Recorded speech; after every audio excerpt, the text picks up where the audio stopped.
Il y a quelques semaines, je vous ai publié cette vidéo où je créais mon tout premier fauteuil, le fauteuil Fergus. La particularité de ce fauteuil, c'est que je l'ai fabriqué à partir de marches d'un escalier qui était dans la maison, et oui. Et il me reste beaucoup de bois de cet escalier et donc pas mal de choses à faire. À force, vous connaissez ma passion pour la création de choses très différentes. Ça va de créer un potager, une cabane en briques pour des chèvres, un tabouret. Je me rends compte aujourd'hui que je prends plus plaisir à créer du mobilier. Et vous savez aussi que j'aime les choses assez minimalistes, mais avec un certain design, une certaine forme un peu bizarre des fois, j'avoue. Donc aujourd'hui, je vais créer avec vous ma toute première chaise.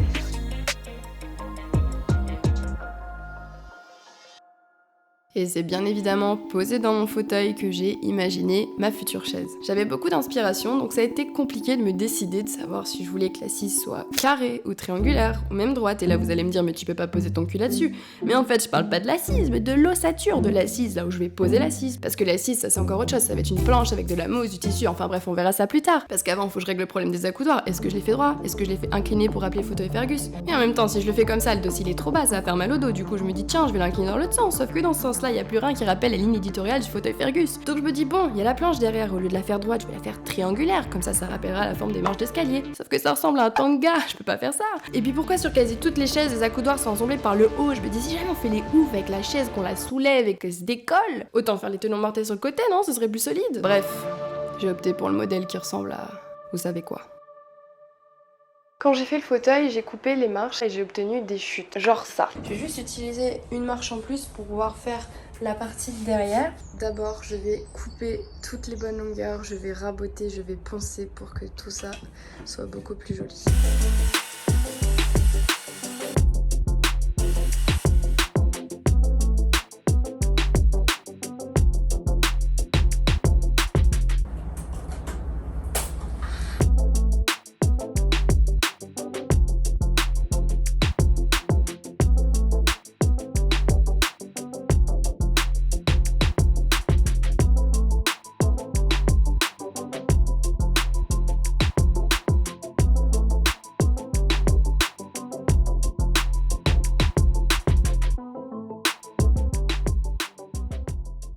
S'il y a des pros du bois parmi vous, j'ai un doute sur quel type de bois c'est réellement. Par rapport aux nervures et à la couleur du bois, je pense que ça pourrait être du Nyangon.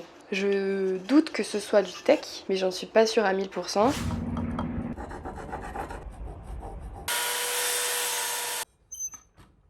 Donc là, je vais bientôt assembler. Le plus dur, ça a été de réfléchir à quel degré d'inclinaison pour que là, ça fasse 70 et que ça arrive à 85 de haut tout en faisant 36 cm de large. J'avais totalement oublié mes cours de maths, donc c'était un peu long. Je me suis rappelé que j'avais un rapporteur, sauf que je me suis coincé les doigts dedans. Pour faire les arrondis, j'avais pris cette mèche-là, mais là, j'ai pris celle-là. Ici, tout découpé, tout ce qu'il y a là. Là aussi, et ici je vais régler la hauteur de la lame pour qu'elle coupe que ça, et du coup ça va me faire un petit carré qui restera au milieu.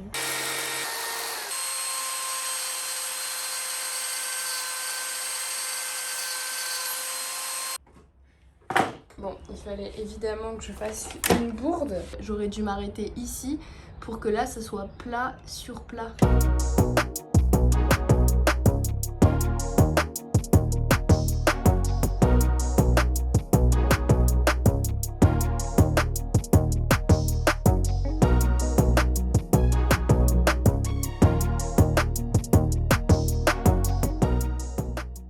Bon, aujourd'hui, ce que je fais, c'est que je recoupe la fameuse planche du fond parce qu'elle était beaucoup trop lourde.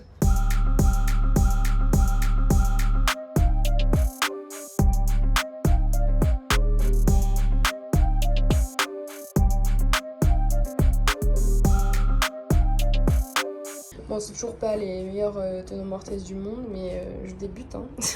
J'ai préparé les trous pour ensuite pouvoir les mettre sur les accoudoirs.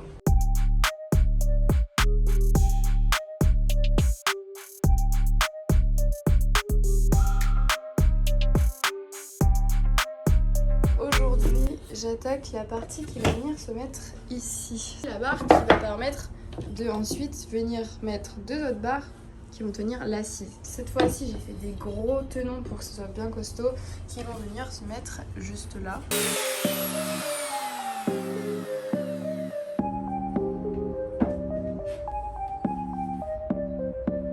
Bon, voilà mon système D pour que ça tienne parfaitement droit partout. D'habitude, c'est bien pire que ça, mais là, je trouve qu'on s'améliore.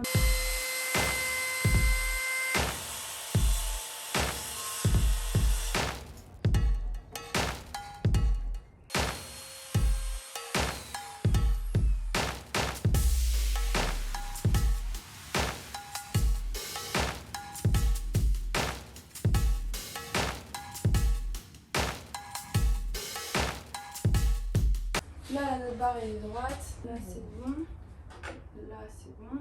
Pour le fauteuil Fergus, j'avais beaucoup plus galéré. Et là, bon, c'est pas toujours le meilleur serrage. Enfin, là, j'ai dû mettre un caillou. Quand j'ai commencé à serrer là, bah, ça s'est resserré en bas. À chaque fois que je serrais une partie, bah, ça desserrait une autre partie. Et ça faisait que c'était pas droit, c'était pas de niveau. Je peux vous dire que maintenant, tout est parfaitement de niveau. Là, j'avais mal fait ma découpe, donc ça touche en bas, mais ça touche pas sur le côté.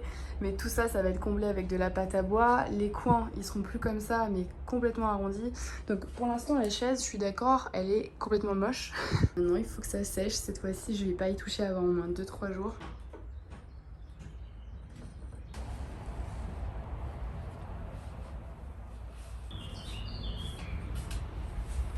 Bon, il fallait que je trouve un nom pour cette chaise. Vous savez, le fauteuil Fergus, je l'ai appelé comme ça parce que mon chat qui s'appelle Fergus allait dessus alors que je n'avais même pas terminé de le construire. Donc la seule anecdote dont je me suis souvenue par rapport à cette chaise, c'est que quand je coupais le bois, peu importe la lame utilisée, peu importe la machine utilisée, que ce soit la scie circulaire, la radiale ou même une perceuse, le bois était tellement dense qu'il fumait à tel point qu'à un moment il a pris feu. Du coup je me suis dit ok, je vais trouver un nom qui signifie le feu. Et premier résultat sur lequel je tombe, c'est un nom écossais. Je me dis ah c'est drôle parce que Fergus c'était aussi un nom écossais. Donc voilà comment j'ai choisi ce nom qui signifie né du feu. Alors en bon français on va prononcer Sinaed, mais en écossais c'est un truc du genre Kina. Mais je suis vraiment pas sûre de la prononciation de la fin du mot, donc appelez-le comme vous voulez.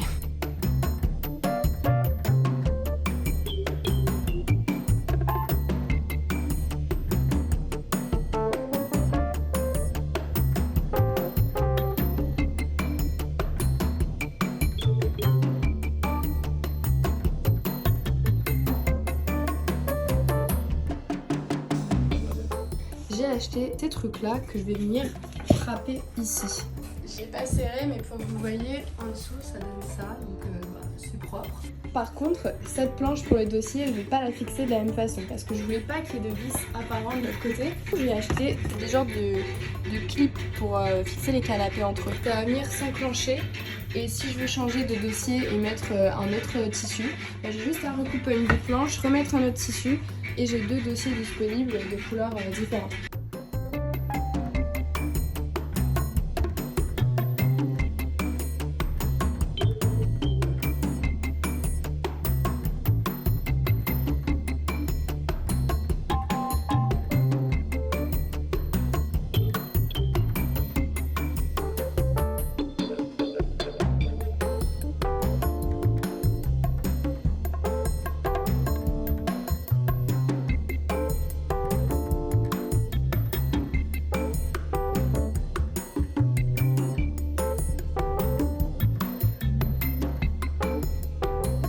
Bon, je me rends compte que je vous ai très peu parlé dans cette vidéo, donc on va faire un petit point avant la fin. J'en suis déjà très contente de cette chaise. Je sais que mes tenons mortaises ne sont pas impeccables, que voilà, il y a des petits défauts. Ça va peut-être vous paraître bête, mais moi justement je tiens à ce que personne ne m'aide. Quand tu te débrouilles seule, qu'il n'y a pas internet qui te donne l'information, qu'il n'y a personne qui t'apprend, tu pousses ton cerveau à chercher plus loin. Dans tout ce que je fais, j'ai tellement l'habitude de me débrouiller toute seule que je demande même plus conseil à mon père alors qu'il pourrait pourtant m'en donner. Je vous l'ai jamais dit, mais mon père il y a genre 10-15 ans, il faisait partie d'un club de menuiserie et il faisait des meubles en chêne. Alors il faisait pas des fauteuils et des chaises, il faisait des tables basses, des buffets, des meubles décoratifs. Certes, les techniques pour faire une chaise, pour faire une table basse sont pas du tout pareilles, mais c'est vrai que j'aurais pu lui demander quelques conseils sur les bases. Donc ouais, je me complique la vie, mais au lieu de puiser l'information comme ça en 2 secondes, je préfère la comprendre par moi-même et c'est plus satisfaisant en fait. On enchaîne avec les plans finaux. J'ai tellement hâte.